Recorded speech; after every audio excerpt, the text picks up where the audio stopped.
शेतकऱ्यांवर कशा पद्धतीचा अन्याय तिथं होतो हे तुम्हाला डॉक्टर उद्धव बोरगे पाटील हे नक्कीच सांगतील.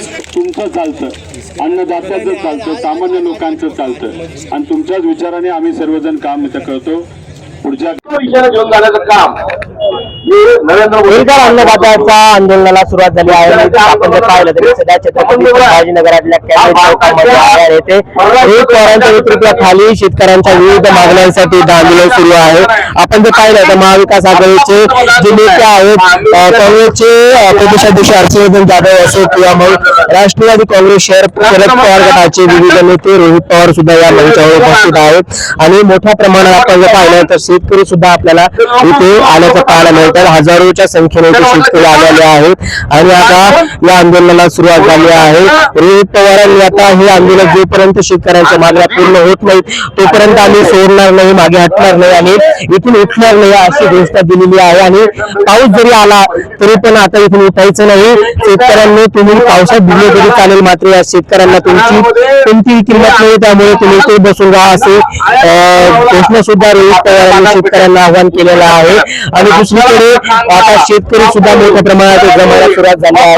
मात्र आता रोहित पवारांच्या या आंदोलनाला आपण पाहिलं तर आता विविध नेते सहभागी होत आहेत आणि थोड्याच वेळाला हे सर्व नेते रास्ता रोको सुद्धा करणार आहेत.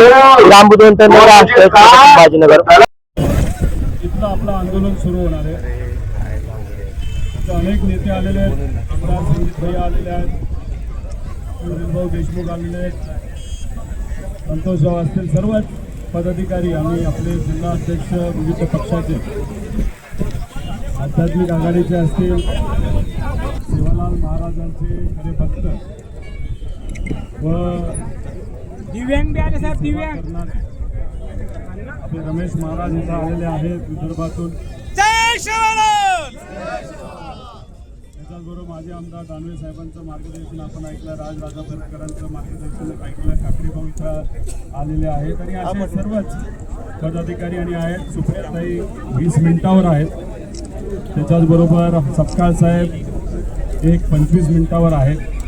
तर मला असं वाटतं की आता जो आकडा आहे पोलिसांचा हा हजाराचा आकडा आहे. आत्ताशी आपण आणि पोलीस समान झालेलो आहे. आणि इथं आपल्याला न थांबता 10 पटीने जास्त शेतकरी 100% पोलिसांपेक्षा 10 पटीने शेतकरी इथे येतील असं आमची अपेक्षा आहे. कारण का सोशल मीडिया व जिल्ह्यामध्ये आम्ही सर्वजण जाऊन लोकांशी संवाद साधल्यामुळे आणि हा विषय शेतकऱ्याचा जिव्हाळ्याचा असल्यामुळे लोक मोठ्या संख्येने येतील असा आम्हाला विश्वास आहे. काही ठराविक शहरातले सुद्धा ओबराय भाऊ इथं दिसत आहेत. त्याच्याचबरोबर आपले राजाभाई आले, प्रशांत असतील. आता यांनी काही ज्यांच्या लोकांची शेती नाही पण काही मजूर आहेत तेच आले, त्यांचं मी अभिनंदन आभार व्यक्त करतो. काही वकील आहेत त्यांनी तिथं आपल्या या आंदोलनाला पाठिंबा दिलेला आहे. काही सामाजिक संघटना आहेत ते आपल्या शेतकऱ्याला पाठिंबा देण्यासाठी आपलं दिवसाचं काम सोडून इथे आलेले आहेत. त्यामुळे त्यांचं सुद्धा मी आभार व्यक्त करतो. कारण का हा लढा अन्नदात्याचा लढा आहे. अन्नदाता म्हणजे आपला शेतकरी हा दिवसभर, वर्षभर आणि आयुष्यभर हा परिश्रम करतो, त्रास सहन करतो, अडचणीच्या काळामध्ये कसं तरी जगतो. पण काही झालं तरी या महाराष्ट्रातल्या देशाच्या सामान्य लोकांना जगण्यापुरतं तिथं पिकवतो. त्यामुळे या अन्नदात्याला पाठिंबा देण्यासाठी जे काही शेतकरी नसले तरी मराठी माणसं तिथं मोठ्या संख्येने आले, त्यांचं मी मनापासून आभार व्यक्त करतो. आपल्याला पोलिसांची काळजी घ्यायची, इथं असणाऱ्या विद्यार्थ्यांची काळजी घ्यायची. आपण अनेक आपले पदाधिकारी चारी रस्त्यावर तिथे ठेवलेले आहेत जेणेकरून एखादी ॲम्ब्युलन्स आली त्या ॲम्ब्युलन्सचा प्रवास सहज सोपा हॉस्पिटलपर्यंत व्हावा, त्यांना मदत करावी. पोलीस प्रशासन त्यांच्याशी संवाद आपण साधतोय. आपल्या सर्वांच्या सेवेसाठी त्यांनी 40 बसेस आणलेल्या आहेत आणि 1000 पोलीस आहेत आणि महिला पदाधिकारी सगळे आलेले आहेत. आता ह्याच्यात आपण शाळा ज्या प्रमुख आहेत त्या शाळेचे प्रमुख लोकांना आपण भेटलो आणि त्यांना सांगितलेलं आहे या तिन्ही शाळा ज्या प्रमुख आहेत, की तुमच्या कुठल्याही मुलाला तो LKGचा असू नाही तर मोठ्या वर्गाचा असू त्याला कुठलीही अडचण आली तर आपण काही पदाधिकारी मोबाईल खाली घ्या ना. आम्ही स्वतः तुमची सेवा करू. हो दादा आणि बरेच मोबाईल खाली घ्या ना. 3 दिवस मी शहरात दादा थोडं खाली घ्या ना मोबाईल. लोकांना भेटलो. नाही तू थांब ना 2 मिनिटं मध्ये झाला ना तू. काय घेणं देणं नाही पण त्यांनी सांगत असताना सांगितलं आमचा अन्नदाता परिश्रम त्रास घेत असेल हा ना. आणि समजा जर तुम्ही इथं निर्णय घेतला शेवटी आम्ही मनाला वाटेल ते करणार नाही. आम्ही तुम्हाला विचारू कशा प्रकारचं आंदोलन इथं करायचं.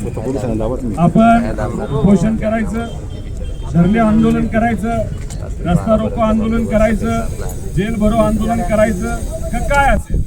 तुम्ही म्हणाला चला आता रस्ता रोको करू असं जर म्हणला तर आणि आपण रस्ता रोको केला तर लोकांचं मत असं आहे की आम्ही काही प्रमाणात जो काय तास असेल जो काय वेळ असेल तो सहन करायला तयार आहे पण आम्ही भक्कमपणे आमच्या शेतकऱ्यांच्या बाजूने तिथं राहणार म्हणजे राहणार. त्यामुळे जे कोणी तुमचा मित्र परिवार तुमचे शेतकरी कष्टकरी परिचयाचे जे कोणी लोक त्या तुमच्या गावातून येत आहेत वस्तीवरनं येत आहेत तांड्यावरनं येत आहेत त्यांना तुम्ही कृपा करून फोनवर सांगून इथं गाड्या लावून इथं आपल्याला गोळा व्हायचं आहे. गोळा होऊन जसं थोड्या वेळात म्हणजे अधिवेशन तिथं सुरू झालं की मग आपलं इथं शेतकरी अधिवेशन आपल्याला सुरू करायचं आहे. त्यामुळे त्या शेतकरी अधिवेशनामध्ये नाहीतर त्या चर्चेमध्ये फक्त तुमचे विषय तिथं असणार आहे. चालतंय ना. पण चुकून समजा पाऊस आला तर काय करायचं नक्की का काही लोकांना वाटतंय खोकला होईल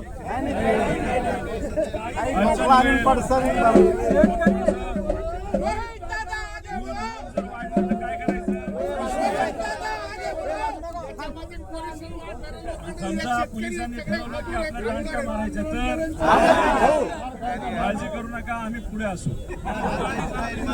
फक्त एक आहे हे जी लढाई आहे ती तुमची लढाई आहे. आता आपल्याकडे आध्यात्मिक जे दत्ताभाऊ महाराज इथं आलेले आहेत त्यामुळे ही लढाई तुमची लढाई तुमच्यासाठी आपण लढतो. आता इलेक्शन आहे का. मग इलेक्शन नसताना हा लढा का लढतोय कारण हे सरकार काय करते त्यांची अशी अपेक्षा आहे की त्यांनी जी फसवी कर्जमाफी आणली आहे त्याच्यावर कुणीच काय बोलणार नाही कुणीच त्याचा विरोध करणार नाही तशीच्या तशी पास करून मोकळं होऊन जायचं आणि त्याच्यात 70% शेतकऱ्यांवर म्हणजे 38 लाख शेतकऱ्यांवर अन्याय होणार आहे.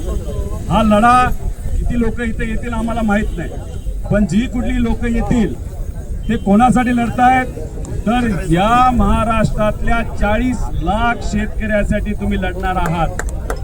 त्यामुळे हा लढा फक्त मराठवाड्याचा तुमच्या तालुक्याचा तुमचा नाही तर तुमच्या गावाचा नसून हा अख्ख्या महाराष्ट्राच्या अन्नदात्याचा लढा तिथं आपण लढणार आहोत.